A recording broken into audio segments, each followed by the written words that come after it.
what I wanted to talk about today, in addition to just showing you my whip, is statement pieces. So like, if this...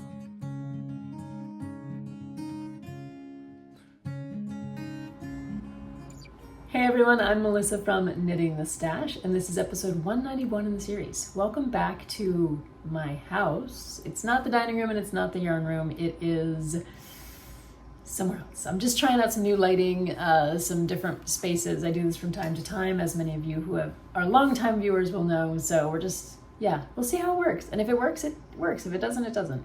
I am enjoying a beautiful summer day. We've had some good weather here in the middle of the United States for the last week, though it's getting a little dry. I hope all of you are enjoying knitting and making and summertime plans if you're in the Northern Hemisphere with me. So today's episode is, I have a work in progress. This is my Zora from Isabell Kraemer. I'll talk about that one. But today I want to talk about wardrobe staples, which this is, versus statement pieces. And I went into my archives, I pulled out several old sweaters that I consider to be statement pieces. And I want to talk a little bit about why you should knit statement pieces, even though there's been all of this talk about wardrobe staples and creating like a capsule wardrobe and creating like the perfect pieces that you'll always wear. Well, there's other things you can knit too, and I just want to put a plug in for those kind of statement pieces. So we'll talk about that a little bit. And at the end, as promised, as usual, well, I guess this is as promised and as usual, I have a book coming out this fall called Reinventing Wool. And I'm super excited about it. You can just tell. And at each episode, I'm trying to give you a little glimpse into something that informed the writing of that book, just to give you a little flavor of it before it comes out in September.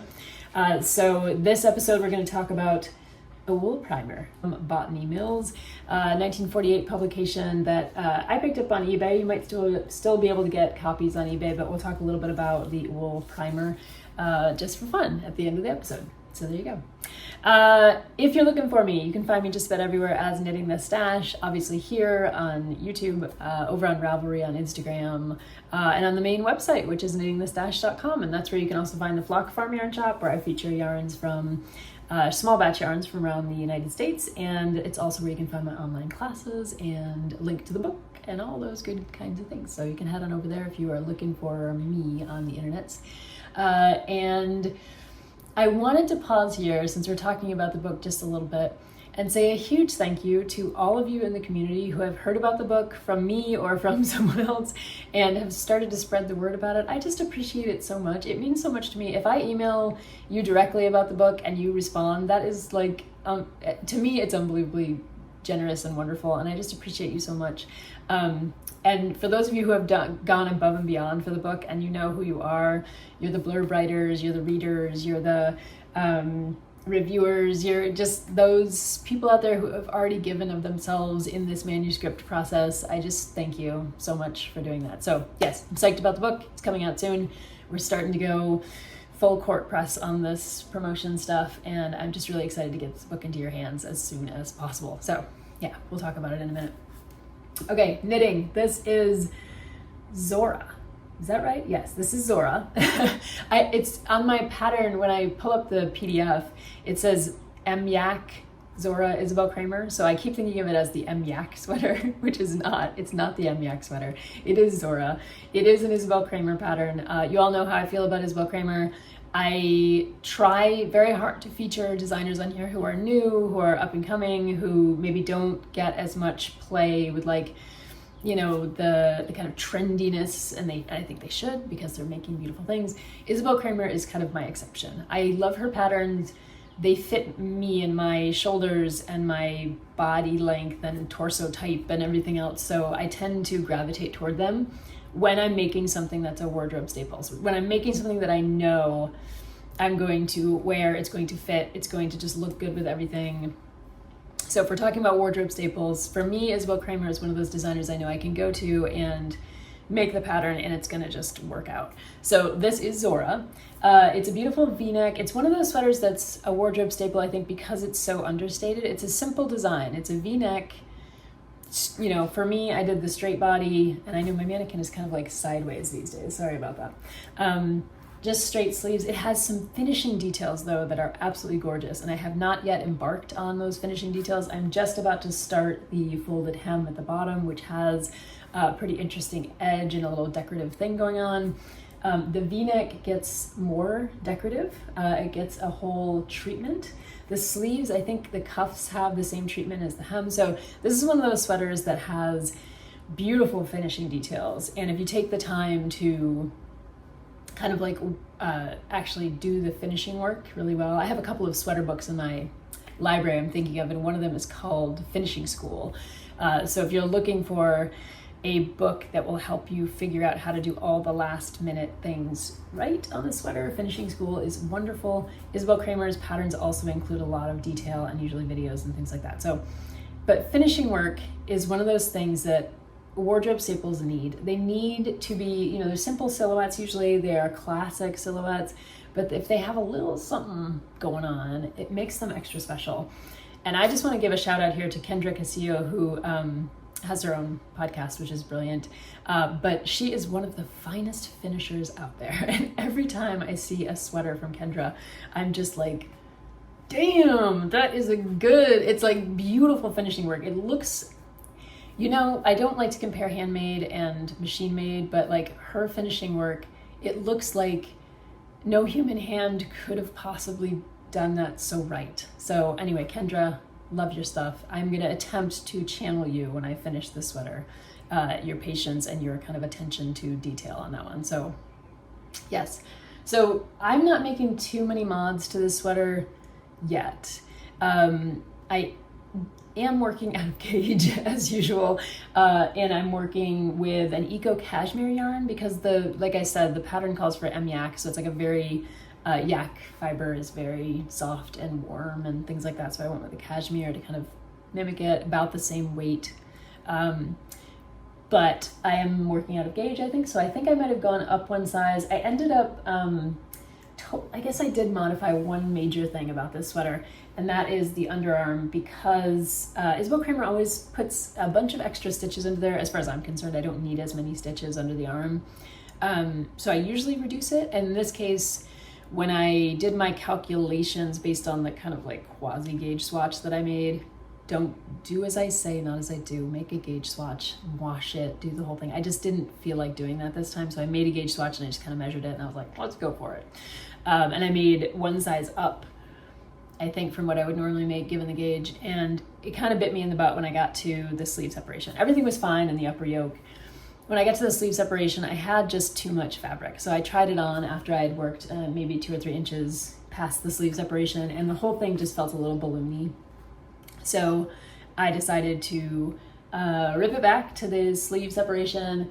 I did way fewer, I cast on way fewer stitches for the underarms, and that has made me very, very happy in the overall sweater because I don't need the extra space under here. I know some people do, and it just, I have the right number of stitches for my bust circumference and chest circumference at this juncture. So it's working out really well. Very happy with it. I am working with a different yarn. Let me pull it out of the bag. And it's a dangerous yarn in a way because it does break so easily. So I don't want to just yank it. That would be a bad move.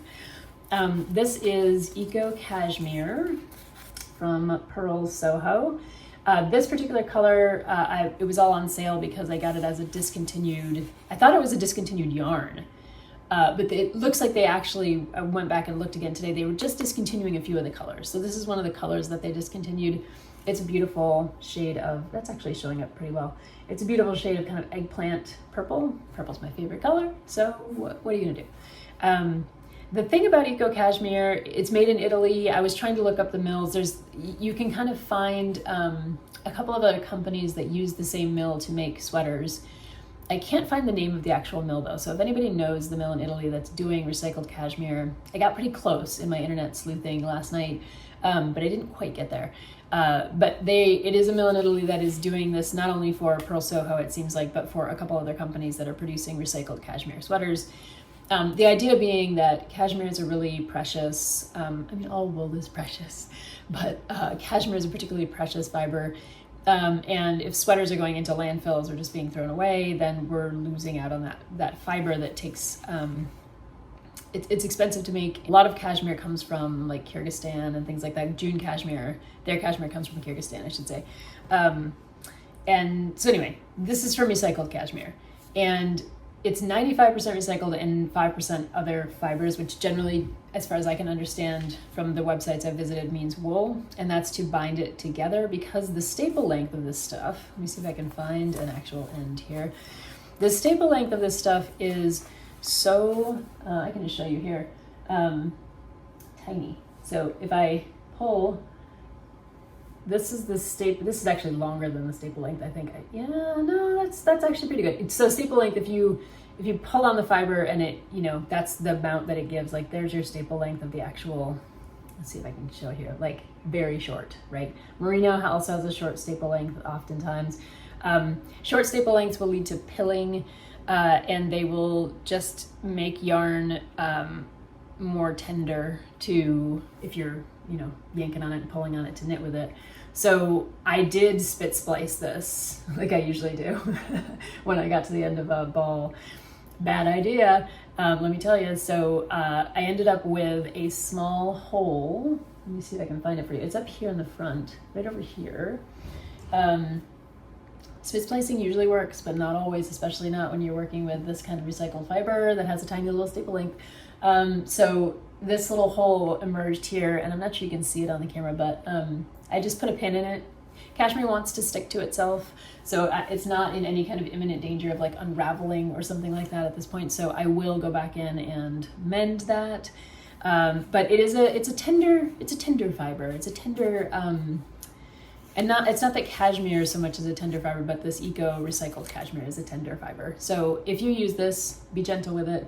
And I mean really gentle. Do not spit splice it.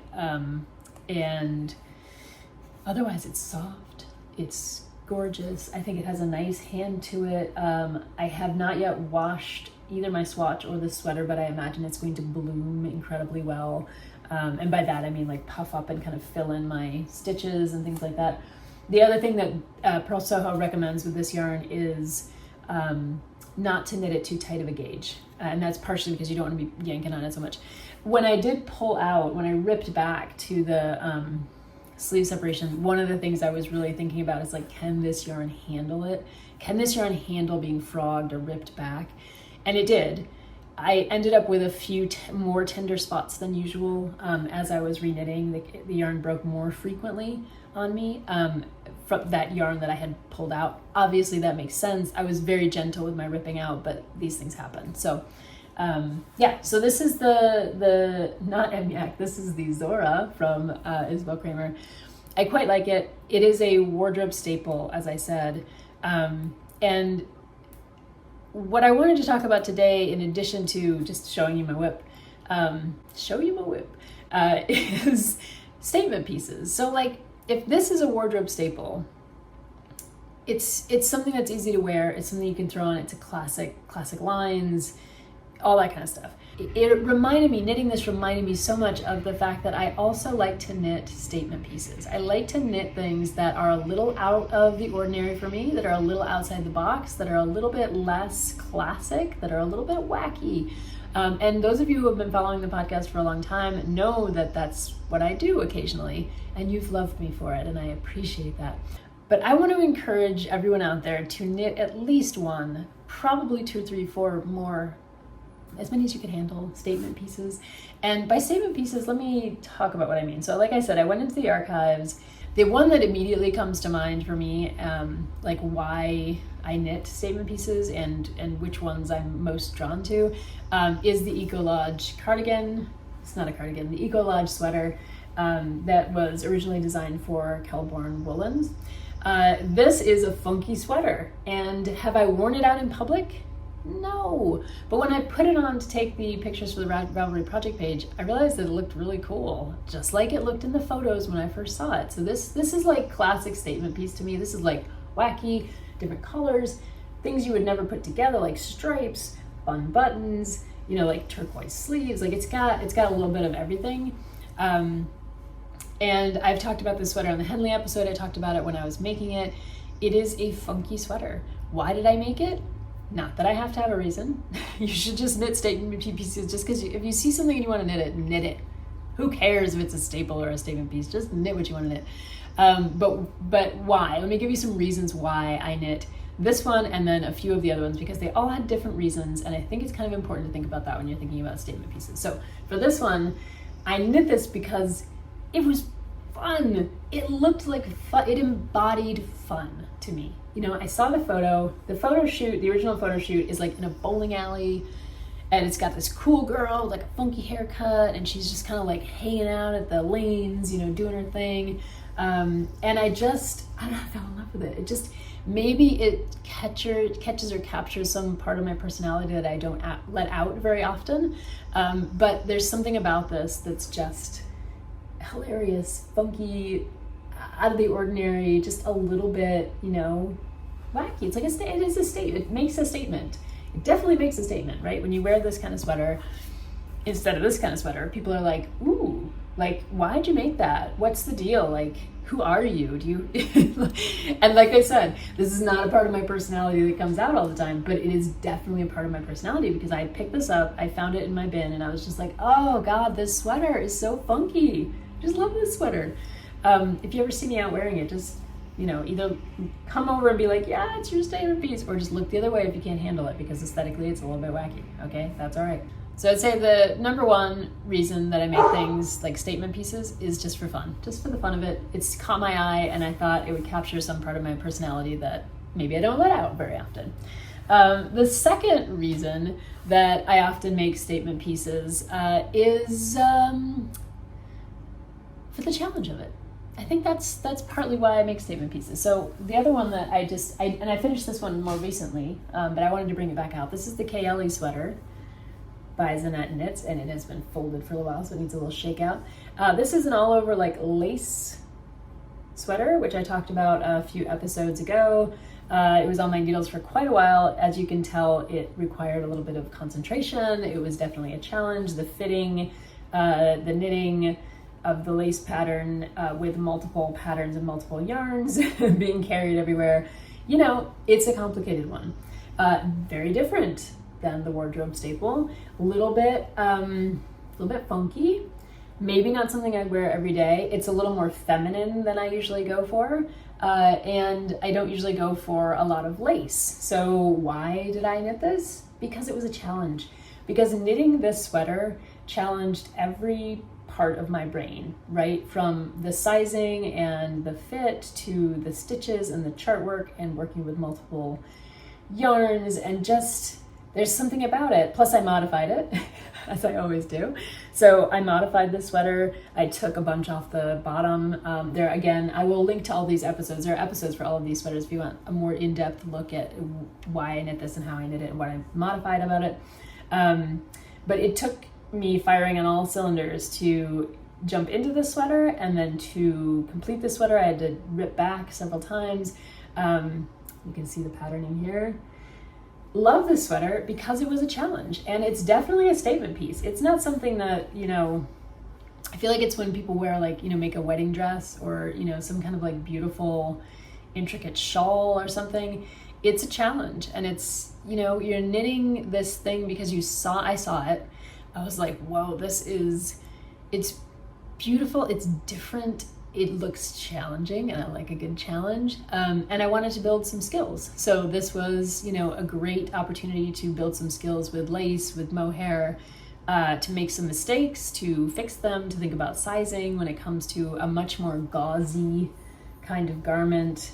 Yeah, so, and especially like compared to like Eco Lodge, this one is also very, very different, and just something that I aesthetically was drawn to and wanted to make. So that's number 2, is for the challenge of it. Number 3 is because you're feeling experimental. So this one's from way back in the archives. Many of you new viewers may not recognize this one. I call this the Afterthought cardigan, and I will put actual pictures in here because it's a little hard to see when it's not on me. I guess I could put it on the mannequin, but it's about the same color purple as what she has. We got purple and turquoise again, so maybe that's a theme here. This sweater does not exist on Ravelry, so don't go and Google like afterthought cardigan, because you're not going to find it. I did intend to create a class for it. I did intend to create maybe a pattern for it at some point, or a recipe, I should say, and I still might do that. This thing started its life as a cowl, and I think you can see down here at the bottom, this part is the cowl. Okay, I know that sounds pretty wacky, but let me kind of hold it up. It was a cowl that was knit flat, and mine ended up being a little bit bigger than I had expected. You can see this is a superwash yarn. This is a Sweet Georgia yarn. It was a set of minis, and it was for a particular cowl. This cowl was I don't have the name here, but I'll put it down below. You can make the cowl. Okay. But I finished the cowl and I was like, what if you turn a cowl into a sweater? Because a lot of designers nowadays, I was talking about this a long time ago, but a lot of designers nowadays will create a pattern and then you'll see that pattern echo in the sweater, in the cowl, in the hat, in the mittens, in the socks, whatever. But this was back when not a lot of people were talking about this, and I was like, how about we just take the cowl and turn it into a sweater? So I continued the patterning. I think I had to introduce a few other yarns in here because I think I bought one more pack of those yarns, and then I had to kind of use a different color for the sleeves, but it was a color that kind of went with what was going on. And I stuck with the garter stitch for the sleeves, but not the patterning, which you can see is part of the cowl. And then I added a shawl collar to the whole thing to make it into a cardigan. So the Afterthought cardigan was born of total experimentation. I think of it as a statement piece because it's like a bespoke, there's no other cardigan like this out there. I do realize that it looks a little bit like something that Andrea Maura came out with a pattern for. It was like a fade kind of a thing. But I didn't look at that sweater when I made this sweater. This was just out of my brain. And I think of it as a statement piece just because it's a little bit wacky and it's bespoke and it's so one of a kind. And I love it. It is a really interesting cardigan that kind of came from nowhere. And I just put my sweater knowledge to the test and just pulled that out of my hat, I suppose. So reason number 3 to knit statement pieces is to experiment, to try something new. I've done this a number of times where I'm modifying a pattern and I will insert a lace panel, or I will, as I did with one of Carol Feller's sweaters that I love, but I wanted to change the front of it. Anytime you're trying to do those kinds of things, I think of it as creating these statement pieces, and often you're just doing it to experiment. So I do have a class about that. I have a class about creative modification, I think it's called. So if you're interested in that kind of thing, I do have an online class over on my website about creative modification and doing just that, like creating cardigans out of cowls, I think kind of counts. So there you go, it's like re-engineering a sweater. The last reason that you might want to knit a statement piece is that it happens by accident. So I'll just throw that out there. Sometimes statement pieces are chosen, like the Eco Lodge sweater, where you see it, you want the finished thing, you want to have some fun with it. You see the Caeli sweater, you're like, I want a challenge. You see the cowl that you're knitting and you're like, hey, I could turn this into something funky. Sometimes they happen by accident, and that is the case with my version of the Georgetown. I will put some photos in here because it's a little bit hard to see what's going on with the Georgetown. Maybe if I stand up and put it on, you can see. The Georgetown is a beautiful sweater cardigan that was designed by Hannah Fettig, if I'm remembering right. And this isn't going to actually show here very well, but I wanted to add a band to the front of it that would be a little bit more decorative, a little bit more funky. So I designed this myself, this band, and in attaching it to the sweater, this was back when I didn't know as much about, if you're attaching something row by row, you have to allow for the fabric not to get distorted, right? So if you attach horizontal knitting to vertical knitting and you do it row for row, you will often end up with a distortion. It will expand out. So this one expanded out, And like I said, I'll put some pictures in here so you can see it, but it expands way out down here. So it creates this kind of like funky look to it. But it was, that part of it was unintentional. What was intentional was creating this cool kind of vestment kind of thing with this cardigan so that it would have a lot of texture on the front. Yeah, didn't plan it. But when I wear this, it is quite a statement piece because, as you'll see in the photos, it really does have this dramatic effect it adds a dramatic effect to the sweater. So there you go. Number 4, maybe you just have an accident and accidentally do something that ends up being funky and cool. So that one is my version of the Georgetown. So as you can see, I went into the archives for this because I have been knitting statement pieces more recently, like the Caeli sweater I would consider a statement piece, and that was pretty recent. But they catch my eye. There's something I want to knit, and I just go out there and do so in a fit of wild abandon, I suppose. Now, why should you be putting these statement pieces in your wardrobe? Well, I mean, even if you don't wear them, the opportunity to knit something different that's outside your range of your everyday range of like what you think looks good on you, what you think you like, what you think you're good at. It's okay to be bold and just go out there and try something new, see what happens. Honestly, I know it's money, it's a financial investment, and it's a time investment, and you may end up with a sweater that you don't wear. Well, if you're a knitter that is into the product of the whole thing, sure, that might be a real issue for you because you've invested time and money and you want the thing at the end and you want it to look good on you and you want it to be the right thing. But we all know with knitting, you know, you're going on Ravelry, you're looking at patterns, you're trying to decide like what you're gonna knit and whether or not it's gonna work for you, because you can't just go into a store and like pull the sweater on and see what it looks like. So you're kind of going out on a limb every time you knit something. And I feel like statement pieces are a real chance to expand your style, to expand your horizons, to be bold, to realize that failure is okay. Like there are sweaters in my stash that I don't wear very often. Some of them are wardrobe staples. Some of them are things that I looked at and thought I will wear that all the time. It's really beautiful, no problem. And I knit it and I just didn't like it, right? So failure is okay. It's okay to experiment. And you know, the ultimate thing with sweaters, I will say this, I've done this, is if you don't like the sweater in the end, you can usually pull the yarn out and make something else with it. So you're not totally up a creek financially. I'm just gonna put that out there. So I hope you'll all go out and make some statement pieces. I know there's been a lot of push lately to do these wardrobe staples, to do the classic look and things like that.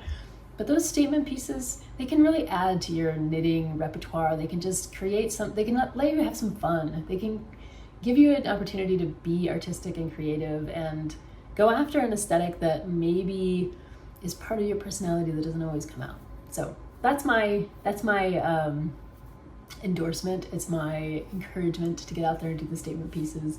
And I hope some of you will. And I'd love to know what you're making. So please let me know in the comments if you've made a statement piece, if you love making statement pieces, or if you have stayed away from them forever because you're just like, I would never wear it and I just can't spend the time and the money. Love to know. Just let me know in the comments, okay? Okay, last segment of the, knocking around some lights and things. Last segment of the cast, as promised, is to talk a little bit about some sources for the book.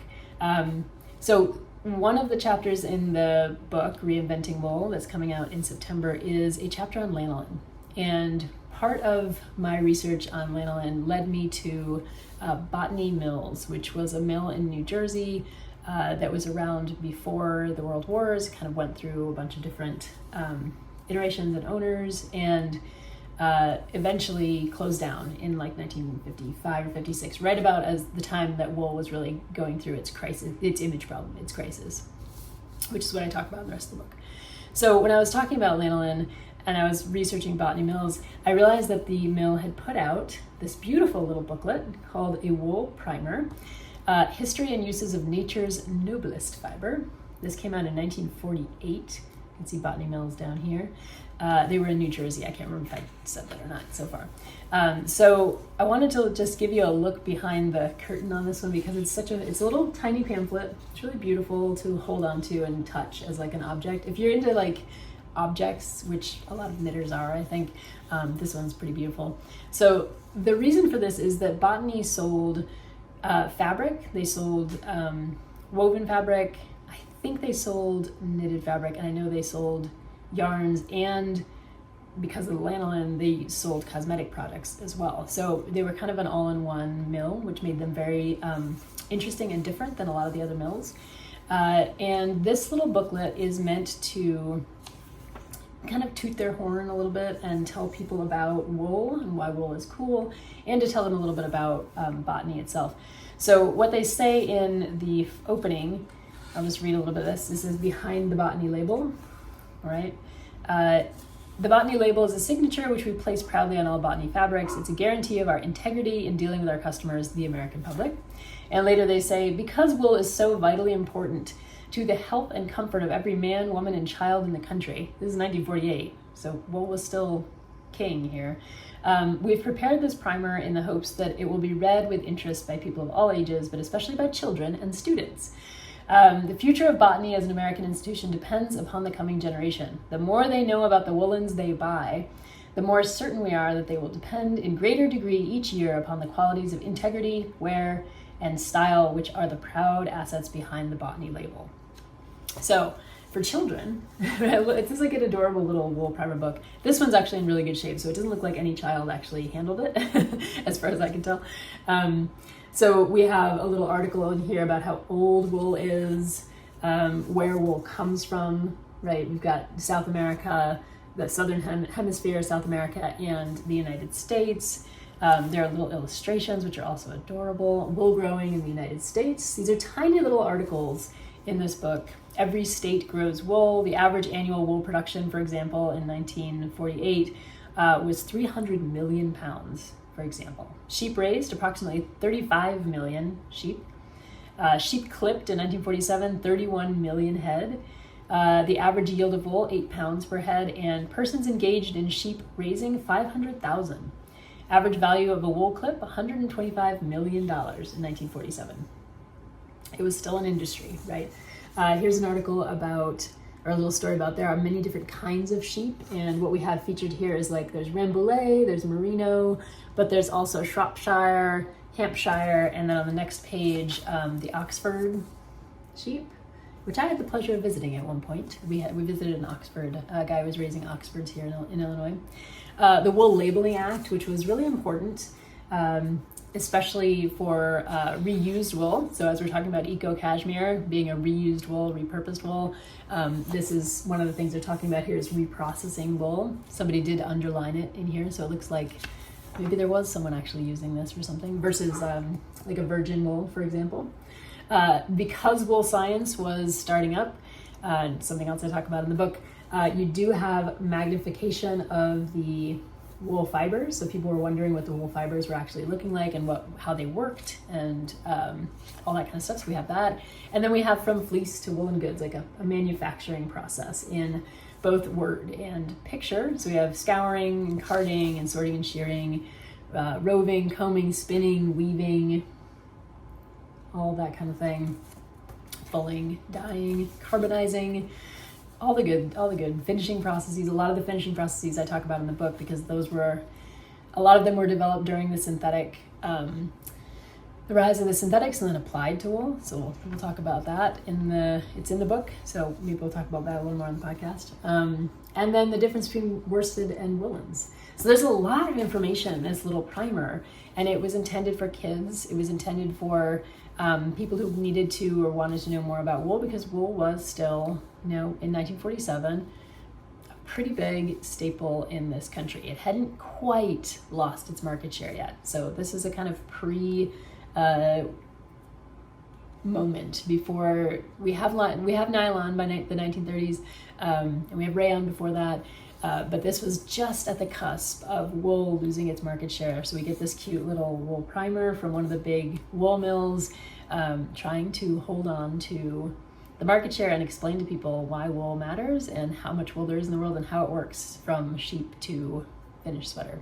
Anyway, thought you all would enjoy that cute little booklet. And I hope it's a fun glimpse into some of the things I talk about in the book in Reinventing Wool.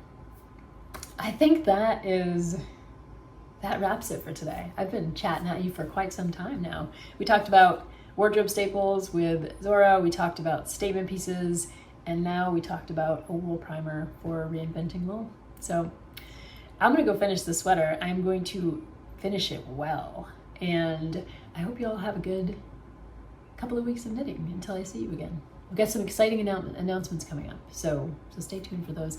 And I do, as usual, want to thank the podcast Patreons. That is Christine, Tony, Laura, Mary, Bethany, Lenore, Rose, and Kendra. Thank you so much for being Patreons.